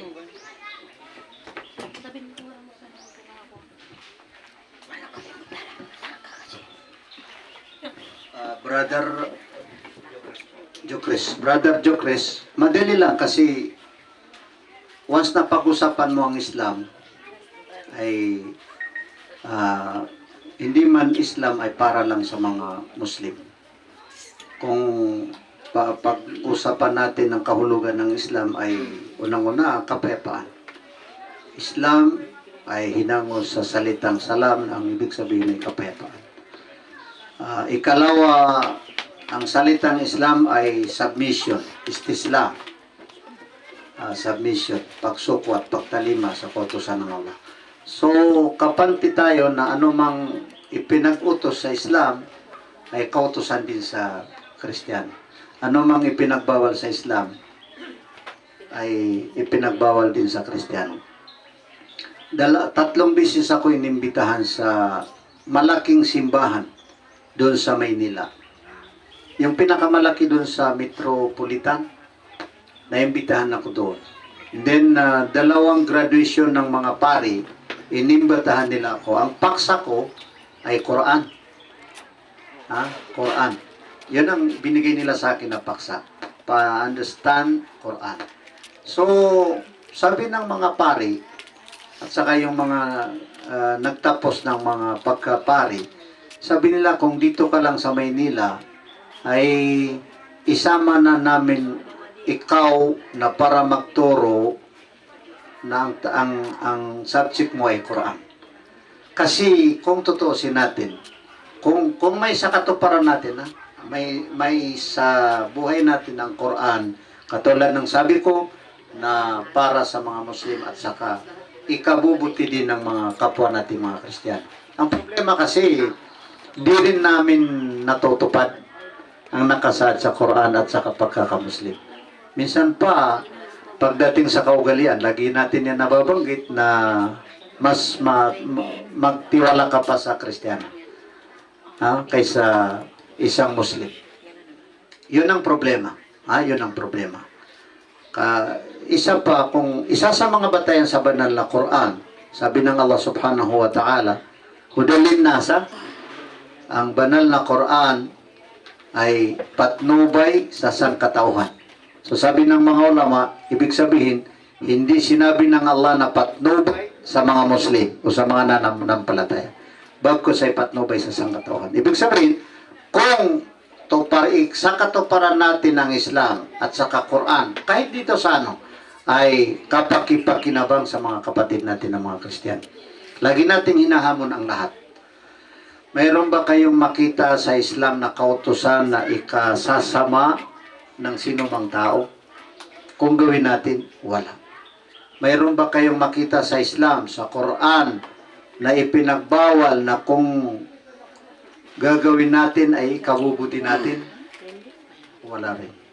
Lahat ng ipinag-utos ng nasa Quran, ikabubuti ng sangkatawan. Lahat ng ipinagbawal sa Quran, ikasasama kung gagawin natin. Ang anong kasi, ang gusto lang natin kasi ma-translate into real life ang pagsasagawa o ang Quran o ang Islam. Once na matranslate niyan lahat ng Muslim sumunod sa Islam, and then lahat ng batas na sumang-ayon sa Islam, sumunod doon lahat ng mga tao, Muslim at saka hindi Muslim, sigurado na kapakipakinabang sa mga Muslim at saka kahit sa mga Kristiyano. Yan ang pinakano kasi kaya kami na mga ulama, mga ustads, yan ang gusto namin na. Kasi kung hindi namin yan gagawin na ipakita ang tunay na Islam, ang tunay na nakasaad sa Quran, ay wala nang pagbabago. Ma-misunderstanding niyo ang Islam. Ganito pa lang mga Muslim. Ganito pa lang mga Muslim. Pinakamalinaw yung hadis ni Propeta Muhammad sallallahu alaihi wasallam, al-Muslimu man salima al-Muslimuna min lisanihi wa yadi. Ang Muslim, sino mang maging mapayapa ang kanyang kapwa mula sa kasamaan ng kanyang dila at kasamaan ng kanyang kamay. Yun ang tunay na Muslim. Yun ang tunay na Muslim. Kumbaga, kaya isa sa mga page natin, makabagong Bangsamoro, ibig sabihin yun, makabagong pagkaunawa sa Islam, na yung tunay na Islam. Kasi hindi man yung nakikita natin sa ngayon, yun na talaga ang Islam. Hindi rin yung mga ginagawa ng mga Muslim, bilang Muslim, yun na talaga ang katuruan sa Islam. So yun ang gusto natin baguhin. Inshallah. Si Propeta Muhammad sallallahu alaihi wasallam, siyang pinakamainam na leader sa buong mundo. Number 1 sa 100 na mga leader sa buong mundo. Ayon sa ng Amerika. So bakit? Dahil propeta ng sangkatauhan. Ibig sabihin, isang Muslim, hinahawakan niya yung banal na Quran, pero yung banal na Quran na pag itinranslate sa action ay para sa kapakanan ng hindi lang mga Muslim bagkus, pati na rin yung hindi mga Muslim. And then, in reality, sa Saudi o sa Madina, may mga Kristiyano, may mga pagano, may mga Hudyo. Pero bakit sila nagkasundo? Bakit maganda yung pamamalakad nila? Ika nga. So, ibig sabihin, hindi dahil sa Islam, hindi man pinilit sila ni Propeta Muhammad sallallahu alaihi wasallam sa Islam. Kasi la ikraha fi din, walang sapilitan sa pananampalataya. Pero once na may sa batas, ang isang batas na related sa Islam, kailangan na may sa katuparan at sundin para sa kapakanan ng marami. Okay? Another?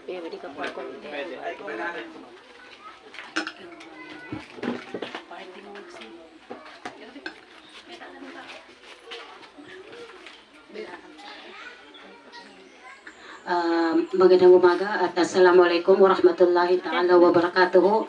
Ang aking katanungan ay kahapon ata ay nagpalabas ng pahayag si CM, Chief Minister Abdul Rauf Makakuha sa kanyang FB page na nagsasabi na ipinagtanggol niya yung mga ulama na nag-aatake lalo na sa social media. So ang kanyang sabi ay huwag daw atakihin ang ating mga ulama at paiimbestigahan niya ito. Ano po ang inyong komento, sir?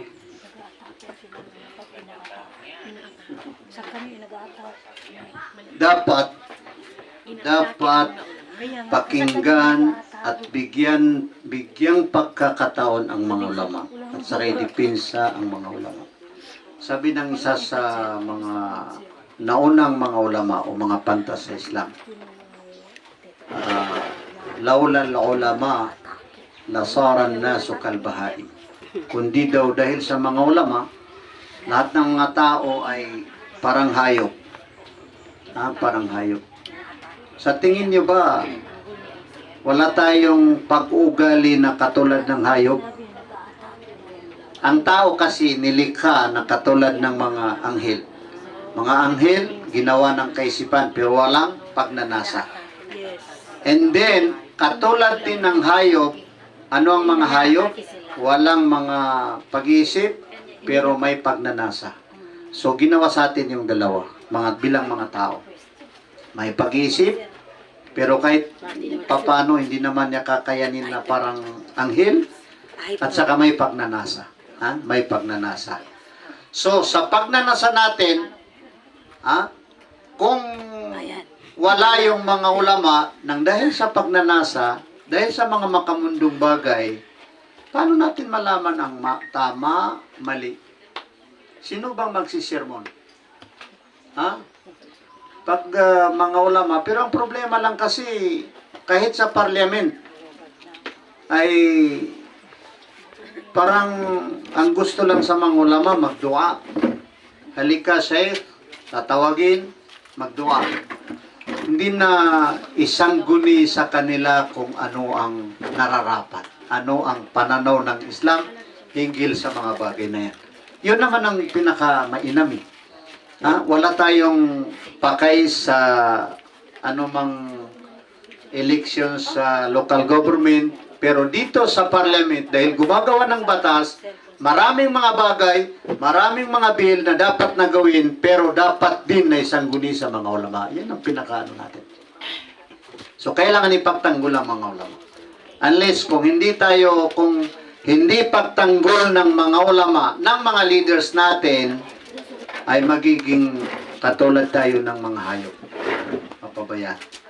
Tungkol naman sa politika, ganito, si ulama, ay so kasama ni isang politician o isang leader, hindi yun problema dahil ang isang ulama, kasamahan niya lahat ng mga tao. Kasi para sa lahat, para sa politician, para sa sinuman, para sa miskinan, para sa lahat. Pag mag-sermon ako, wala akong iniisip na sino mga ano, pero lahat ng mga hindi karapat dapat pinag-usapan ko. Sa leadership, sinasabi ko yung magandang leadership. Kasi ganun ang ulama. So kung nakikita natin yung mga ulama na kasama doon, in-appoint niya yung mga ulama, hindi dahil yun sa kung may mali ang leader ay kasama doon yung ulama. Ang pinakapakay doon ng ulama, paano niya may tuwid yung mali? Alam niyo kasi, nakarating tayo sa narating natin. Napabuti natin yung struggle natin yung jihad natin. Dati, masama yung image ng jihad. Ganyan. Pero paano natin napabuti?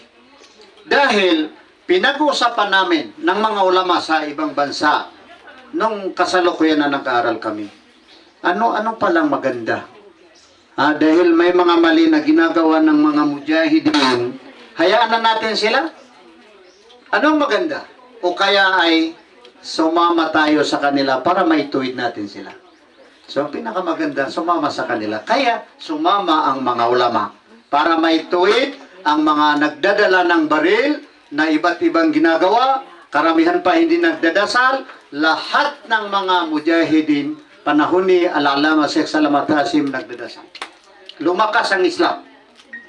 Taliwas sa nakikita natin sa ngayon. Medyo humina tayo sa pagdating sa Islamization. Hindi siguro dahil sa bar. Dahil nagkaroon tayo ng gobyerno.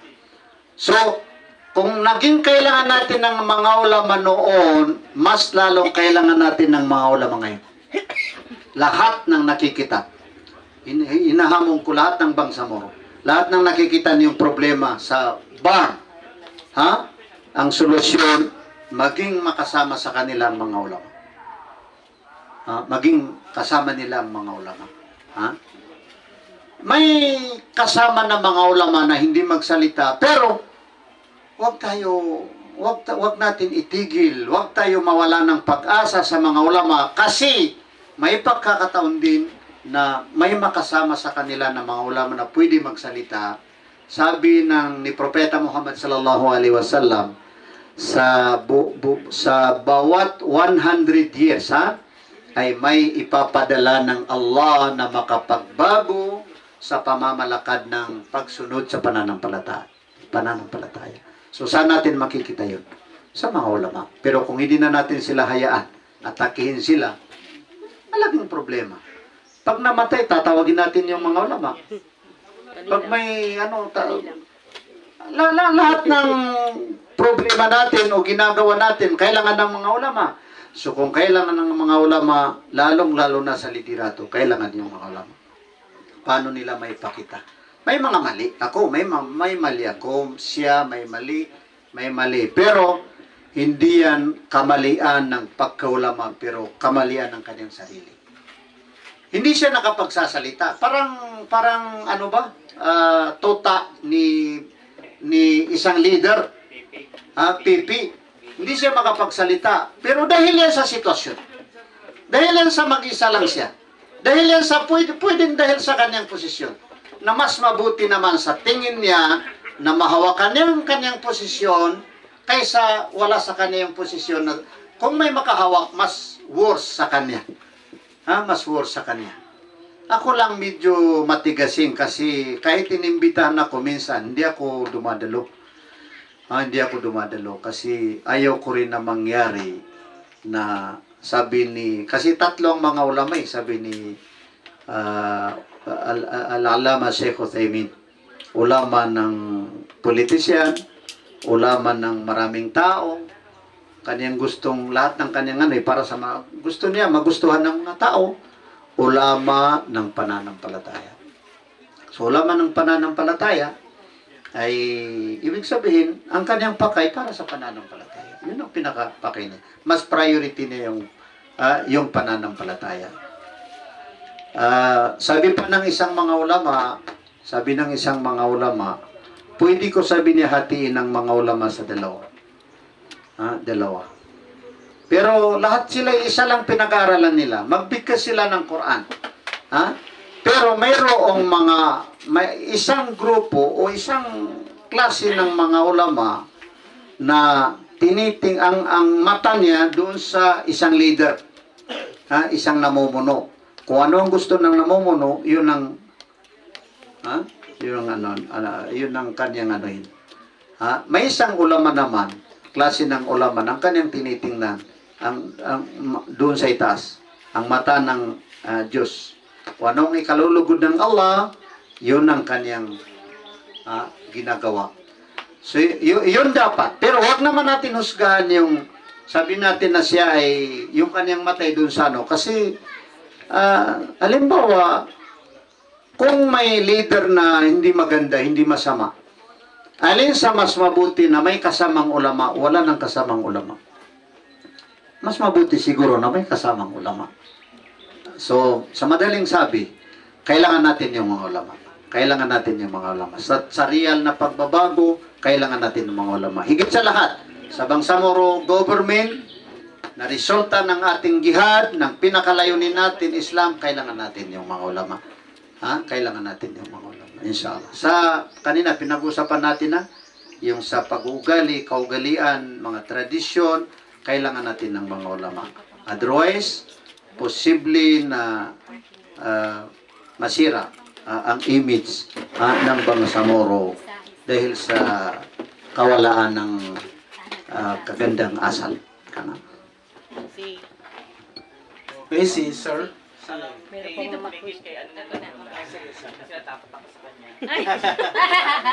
Nakakatakot pala si Kung sakali po na hindi matuloy yung election ngayong Marso, lang kayo po ay kakandidato, ano pong gusto nyo mangyari? Manatili yung mga nakapwesto ngayon or mag-appoint ulit? kahit ano na mamasli. Matuloy sila o hindi matuloy, mag-appoint ng bago, okay naman sa atin. Pero, kung may problema sa ngayon, sa kasalukuyan, may problema, kung sakasakali na may problema. Isang problema, ang mga Bangsamoro Parliament o mga MPs ay hindi magkakasundo. Malaking problema kasi ang hindi pagkakasundo eh. Kasi naantala ang election dahil sa dalawang bill. So kung nagkasundo na sila, kasi may petition, may nagpunta dun sa Supreme Court, kaya naantala yung eleksyon. Malaking epekto ng hindi pagkakasundo. So kung may hindi pagkakasundo sa ngayon, so mas pabor ako, Ma'am Ashley, na mag-appoint si Presidente Marcos ng panibagong mga membro ng Parliament. Pagkatapos, medyo usisahin niya kung sino ang magiging karapat-dapat at para sa marami na maging mamuno sa liderato ng Bangsamoro Autonomous Region in Muslim Mindanao. Kasi ang maganda kasi, napag-aralan nila yung first BTE. Napag-aralan na nila ang second BTE. At saka yung kasalukuyan na BTE ngayon. Ano ang mga positive, ano ang mga negative? Kung mas nakakarami ang negative, mga problema, so, dahil wala ring eleksyon, so, baka mas maganda na mag-appoint muli. Pero, mayroon namang problema kasi baka mas worse ang ma-appoint. Yun. Isa pa, baka lalong mawala na yung tinatawag nilang Imayle Flake. Malaking problema kasi. Once na hindi magkaroon ng eleksyon, nananatili yung transition. So nakasaad na ang transition ay magiging Imayle Flake. So, kung hindi na masunod ang IMAILF at wala nang magagawa ng IMAILF members of parliament, so yun ang malaking problema. Pero kung makabalik sa ma-realize ang IMAILF lead, higit sa lahat, kung ano ang pinag-usapan, kasi ang IMAILF lead, kasi yung 41 sa IMAILF. Pero sa tingin ko, hindi ang pinag-usapan mga membro ng IMAILF. Ang pinag-usapan dyan sa IMAILF lead, sa aking pananaw, baka magkaiba kami sa balay ko na speaker. Sa aking pananaw, ang pagkahulugan ko sa IMAILF lead ay kung ano ang gusto ng IMAILF leadership, IMAILF Central Committee, yun ang makalalang. Yun ang hindi ako tumitingin sa individual. Kasi hindi man individual ang sinosolve natin eh. Hindi para sa individual, para sa issue. So sino bang nakakaalam sa ikabubuti o para sa issue? Di ang IMAILF leadership. Ang IMAILF leadership, hindi si Abdul Hadi. Actually ako talagang, talagang IMAILF ako. Pero hindi ang ikabubuti ng IMAILF issue ang aking gusto. Kung ano ang sa liderato, higit sa lahat, ang napagkasunduan. Ang kaugalian kasi ng IMAILF, Central Committee, consensus. Kailangan makabalik tayo sa consensus. Kung ano ang napagkakasunduan, yun ang dapat na ipaglaban dyan sa parliament, ika nga. Inshallah. So sa madaling salita, kung mag-appoint sila, gusto para sa akin lang marahil ay nagkakamali ako, para sa akin, ma-realize nila na talagang magiging IMAILF lead, kung ano ang gusto ng IMAILF leadership, yun ang mangyari diyan sa parliament. Hanggat sa hindi makapag-eleksyon. Kung ayaw nila, kasi gusto na nila baguhin, hindi sila sa kapante sa liderato ng IMAILF, mag-eleksyon na lang. Mag-eleksyon na lang at yan ang panawagan natin. Suportahan at tulungan ang mga BTE sa ngayon para makagawa ng bill na para sa lahat. Magkasundo. Nang una, dapat magkasundo sila. i-ano nila yung 4 na bill na yan. 4 na redistricting bill.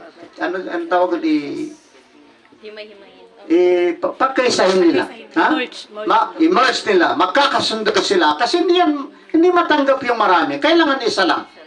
And then, suportahan sila ng national government.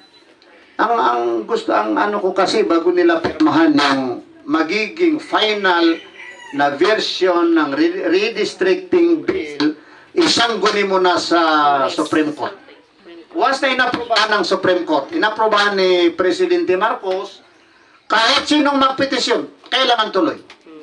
Kailangan tuloy. Kung hindi matuloy ang eleksyon, babalik tayo sa Imayliflin. Babalik tayo doon. Kasi nandito pa yun sa stage ng transition. At yan ang napagkasunduan. So dahil, paano tayo nakarating dito? Bakit? Hindi ba sa Imaylif? Yes. Sinong nag-design? Pamakaawang, nantembos ni Tiumaong sa awang. Nantenim yung bal sa awang. May nikat kangaganin, may katilagwinin, may buntalin. Kana sa Imaylif, hindi Imaylif din, hindi ma-realize yung Imaylif rate. So, ibig sabihin, baka maya-maya masisira yung awang. Hindi tayo makabot dun sa gusto natin na marating. So, siguro okay na yun, ma'am? Yes. Okay. Thank you. Baka meron pang question din. Siya na. Wala na? Last na? Ito po. BMP. Last na si Sir Efe. Last na? Pag wala na, saka magkakaroon ng tanong. Yan, assalamualaikum narhainagan pong panambang sa Mara Media Production Check. Itong tanong ko pa related doon sa huling nabanggit nyo kanina, sa dito ho sa Bangsamoro people, dito sa Bangsamoro region po, ay naging hati yung naging pananaw nung mga kabangsamoro na yung iba ay nagsasabing MILF led pa rin ang Bangsamoro ang BARM at yung iba naman ay nagsasabing hindi na raw ho ito MILF led. Sa inyong pananaw, Sheikh, sa inyong personal na pananaw ho, MILF led pa rin ba yung kasalukuyan ngayon? Bagulan niya sinabi. Katsasabi lang. Gusto ni ma'am na ulitin. Pala si ma'am sa Bangsamoro Media Production. Ibig sabihin ng sinabi ko kanina, marahil tama lahat yung nagsasabi na Imaylif lead pa rin. At saka yung mga nagsasabi na hindi Imaylif lead. Yung mga nagsasabi na Imaylif lead pa rin, dahil malinaw na mas nakararamid yan sa mga MPs ang Imaylif. Higit sa lahat ang ating kagalang-galang na Chief Minister, Imaylif. Chief of Staff ng Imaylif. Pagdating sa UBGP, Secretary General ng UBGP. Ang ating Speaker, classmate ko mula sa Mahat Cotabato dito, doon sa Kuwait, doon sa Saudi, classmate ko. At saka balay ko ba? Ugangan ng anak ko, si Honorable Speaker Dr. Muhammad Shuaib Yaqub. So, mga Imaylif sila. Pero kanina ibig sabihin, kung pag-usapan, individual, mga Imaylif lead. Kasi ang mga namumuno Imaylif. Pero, kung ang pag-usapan ng pinakadiwa, ang gusto ng Imaylif lead ba?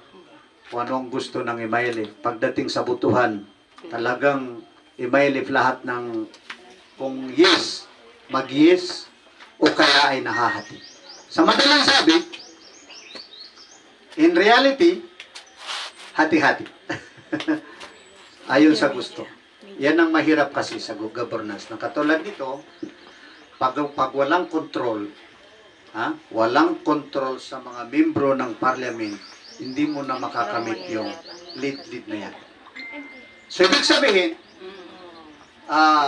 in reality, kung hindi makakontrol ang Imaylif leadership, ang Imaylif Central Committee, so ibig sabihin, hindi siya Imaylif lead. Kung hindi siya makakontrol sa gusto nila. Ha? Ibig sabihin, kahit yung mga membro ng MILF, depende na sa gusto nila. Nakokontrol ba sila o hindi sila nakokontrol? So kung hindi sila nakokontrol ng MILF lead, ibig sabihin, MILF leadership, sa madaling sabi, hindi siya MILF lead. MILF lead base sa mga individual, katulad ng sinabi ko. Ha? Wala tayo kasing kinakampihan dyan. Ako, personally, wala akong kinakampihan dyan. Pero ang gusto natin, ma-realize natin, hanggat sa nasa transition pa natin, ulitin natin, hanggat sa nasa transition pa natin, ay ma-realize natin na talagang ang mamumuno ay MILF. So kung ano ang gusto ng MILF, yun ang mangyari. Maliban kung under control na. Pero ibig sabihin, may problema na yun sa liderato, ika nga. Kasi alam mo, itong pinaka-challenge natin, ha? Kahit sinong mamunod yan, kahit makalahat pa ng membro ng parliament, MILF, membro ng parliament, MILF, pero kung walang isang salita ang mga membro ng BDE, magkawatak-watak din sila, so ibig sabihin wala na yung tinatawag na, hindi mo na masabi na MILF. Kahit lahat sila ay membro ng MILF. Sana maging malinaw. Inshallah. Okay. Okay, last na siguro. Si brother ay go na. Please. Uy, yung hindi na lang nakatanong, si FM. Si FM lang din nakatanong. Question ko po kasi is about doon sa topic namin about sa state and government. So kasi ang atin kasi is ang ipinaglalaban natin sa VARM is yung good moral governance po. So paano ba natin siya maipaglaban yung state and the religion? Kasi minsan kasi naghahalo kasi siya. So, napatunayan ko kasi siya doon sa Davao City, parang mas nangingibabaw yung batas ng gobyerno rather than to the religion. So, paano natin if ever kayo po yung maglilid po sa parang Ensultan Master, paano magagaya ba natin yung pakararan ng Davao if ever mas nangingibabaw yung batas ng politika rather than to the religion. So, kaya natinawag nga, may sinabi pa yung aking prof sa school, kaya nag-come up into good moral governance para mas mangibabaw yung batas kaysa sa religion ng bawat isa.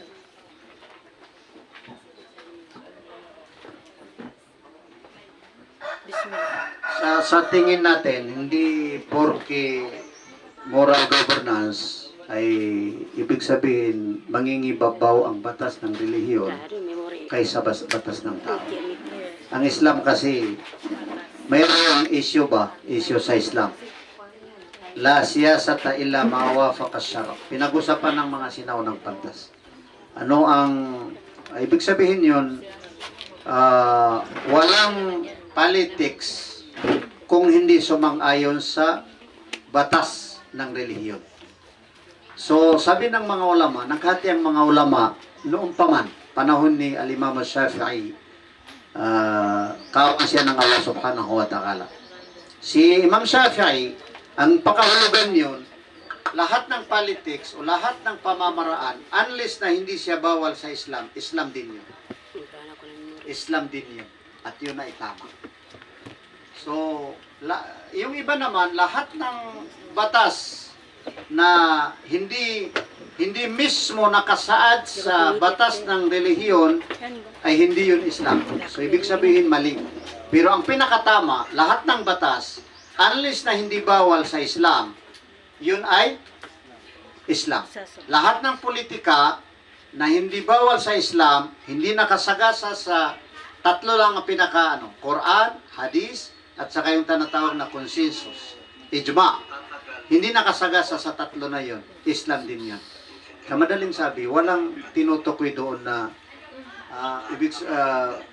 katulad ng sa Davao na batas ng tao, batas ng gobyerno ang mangunguna. Kasi ibig sabihin kahit batas na gobyerno, batas ng gobyerno, pero kung hindi siya nakasagasa sa Quran, Hadis, at saka sunan ni Propeta, ay batas din ng Islam yan. Ibig sabihin, sumang-ayon sa Islam. Tinanong kasi ang isa sa mga malaking ulama noon. Nakuha mo ang point natin? Tinanong siya, pwede ba bukod sa Quran, Hadis, pwede ba tayo gumawa ng batas na tinatawag na man-made law? Ang sagot niya, pwede. Unless na hindi maging labag sa Islam, labag sa Quran, labag sa Sunnah ni Propeta Muhammad sallallahu alaihi wasallam. So sa madaling sabi, gagawa na tayo ng batas. Pero kailangan usisahin, batas ng tao, batas ng gobyerno, batas ng bangsamoro, pero unless hindi siya maging bawal sa pananampalatayang Islam. So walang lamang doon. Walang damang. Ang tingnan lang natin, kaya bakit kailangan dyan yung mga ulama? Kasi sila ang pwede magtingin sa salamin kung ito ba'y hindi makalabag sa Islam, makalabag sa Quran, sa Sunnah ni Propeta Muhammad sallallahu alaihi wasallam. Kasi kung makalabag sa Quran, sa Sunnah ni Propeta Muhammad, may kaparusahan, o may kasalanan ang gumawa, at ang pagsunod din sa batas na yun na labag sa Quran, labag sa Sunnah ni Propeta Muhammad ay masama din o kasalanan din. Kasalanan din. So yun ang pinakakailangan natin. Moral governance. Bakit? Hindi man Islamic governance. Moral governance. Ibig sabihin ng ating Chief Minister dati, yung mga batas na hindi lalabag sa humanity o sa moral. Kasi lahat ng tama, wastong batas ng Islam ay sumasang-ayon sa moral. Sumasang-ayon sa moral. Basta labag sa Islam, ibig sabihin labag sa immorality. Kasi ang Islam ay relihiyon ng humanity. Ang ating pananampalataya ng Islam. Humanity. Yan kasi na mangyari. Kasi kung walang pagbabago, walang bagong mukha ka nga, so ibig sabihin, Bangsamoro, katulad din ng national government, maya-maya, sa palagay ko, may mag-organize ng panibagong front. Bakit? Dahil, the same. Kung ano ang corruption dun sa national, mas kurap pa ang magiging Bangsamoro government. Malaking problema. Pagkatapos, hindi natin may pakita yung pagbabago. Kung yung mga namumuno, ganun din. Yung dating era, hindi na nakakarating sa marami, yung mga era, ay magiging ganun din. Ganun din sa mga MPs na mayroon siyang 2.2 na MOA kada buwan. So ganun din. Kailangan natin yung pagbabago. Kaya makabagong Bangsamoro na hindi siya lalabag sa katuruan ng Quran at Sunnah ni Propeta Muhammad sallallahu alaihi wasallam. Sino bang magiging designer diyan? Sino bang dapat na maging doktor diyan? Ang mga ulama. Kahit hindi kami, pero at least makasama tayo. Inshallah subhanahu wa ta'ala. Maraming salamat. Reality, question sa akin itong araw-araw na na-encounter natin pagdating sa eleksyon. Si Professor Sheikh Ulama, ito si Professor Sheikh Abdul Hadi Mandagumandar ay isang sikat na ulama, bantog na ulama. So, sumabak sa politika. Ang akin lang dito ay kailangan po niyo masagot yung pinupukol po sa atin. Outside na mga supporter din at hindi supporter. Ang isang ulama na si Sheikh Abdul Hadi Mandagumandar ay sumabak sa politika. Ang tanong po dito ng Madla ay pagdating po sa eleksyon ay siyempre ay yung promise ng ating mga kababayan na supporter nandyan. Pero may iba ang anyo pagdating sa eleksyon, pagdating sa usaping vote buying na. Isa pong ulama laban doon sa isang politician na katunggalin po ninyo. Sabi pa nila ay ikaw daw ho ay hindi pa ho masyadong kilala at ang iyong katunggali ay kilala na sa politics. Ano po ang may tutugon po natin dito pagdating ng araw sakaling pagdating doon sa mga promise na mga supporter pero na silaw sila sa pera, hindi po ito natin ito mai-audit o masabing bala. Magkakatotoo po ito. Ano po may tutugon po yun dyan? Maraming salamat po.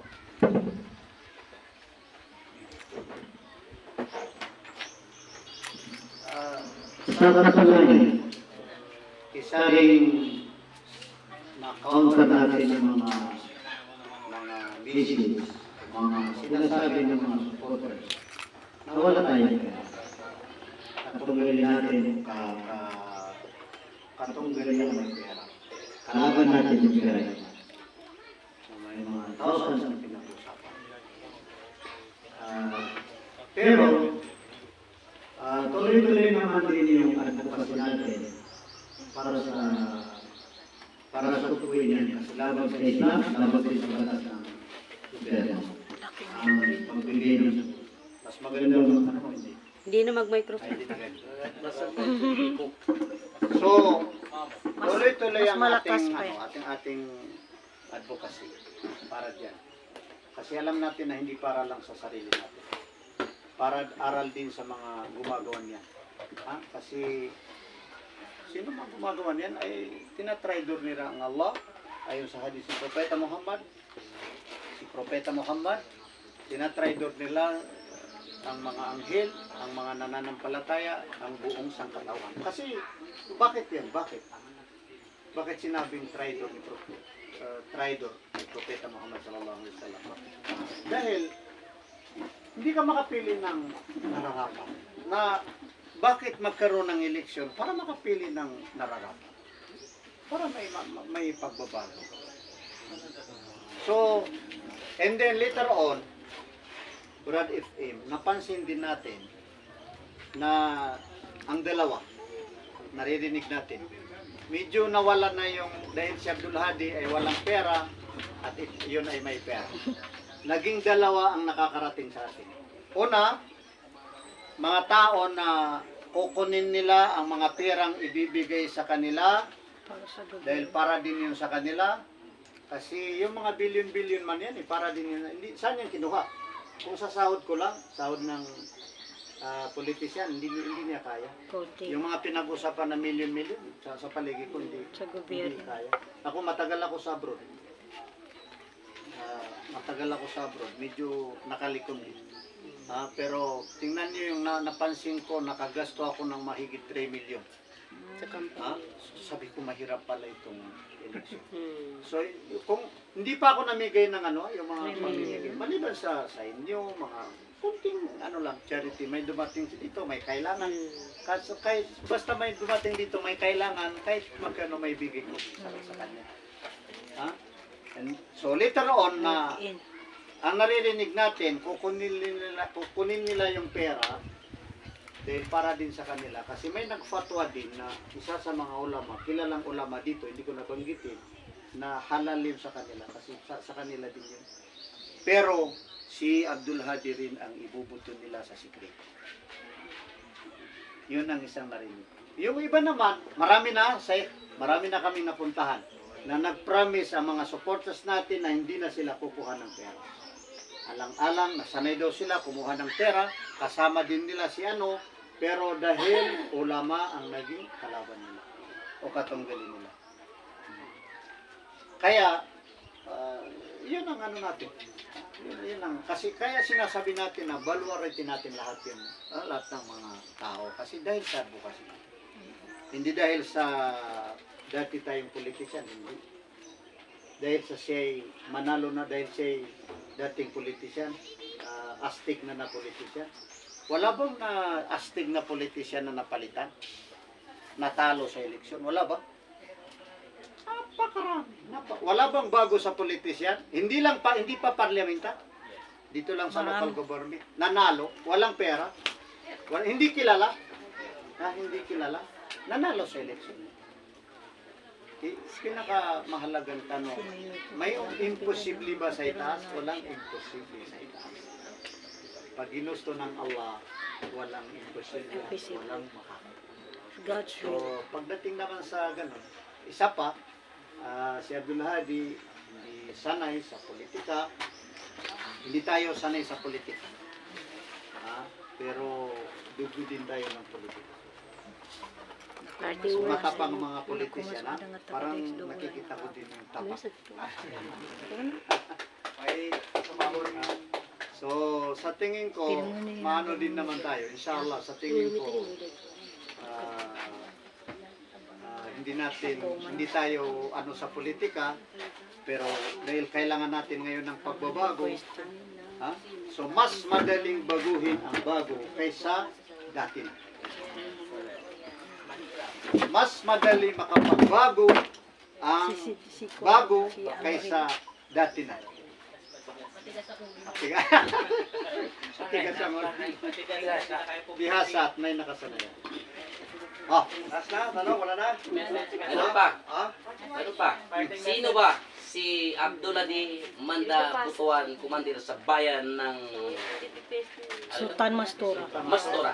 Inshallah, sabi ng mga mamamayang o mga residente ng Sultan Mastora, huwag ka na mag-campaign dito sa Mastora, kami na lang.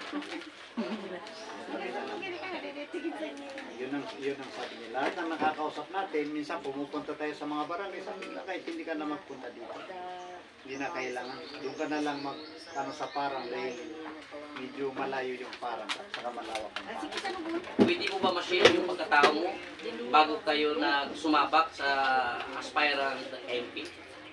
Inshallah, sinabi ko kanina na kung ano ang nakalagay dyan sa natin, sa yung mga title natin, nakalagay dyan, yun na rin ang yan nyo sa mga para sa mga caption nyo. Yun na rin ang i-highlight nyo para sa inyong mga post, o mga pahayag, na si Abdulhadi, aspiring candidate sa pagka-member of parliament o kaya ay district representative. Hindi na natin masabi na second district representative. Hindi pa natin alam. Si Abdulhadi ay founding convener ng Religious Leaders for Intercultural Transformative Peace.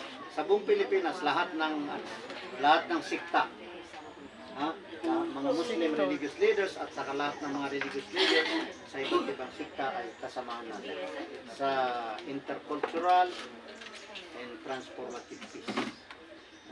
Dati tayong Emile Commissary sa foreign Emile Commissary, chairman ng board of directors ng UOB, Union of Overseas Bangsamoro. Matagal yun, mula ng 1997 hanggat sa 2019, pinawi ako ng pamunuan liderato ng Imayle para mamuno sa Hayatul Ulama. Hindi naging naging Secretary General tayo ng Hayatul Ulama ng buong Pilipinas. Umabot ng 11,000 ang mga ulama na nakalimbro sa Hayatul Ulama. Then, naging naging consultant tayo ng professor. Panahon ni Brother Ibrahim, ang ating Mujahideen at saka chairman ng Central Committee. At actually, inilantad natin yan, yung mga biodata natin, at saka sana makatulong tayo para may disseminate o kaya may highlight kung sino si Abdulhadi Brother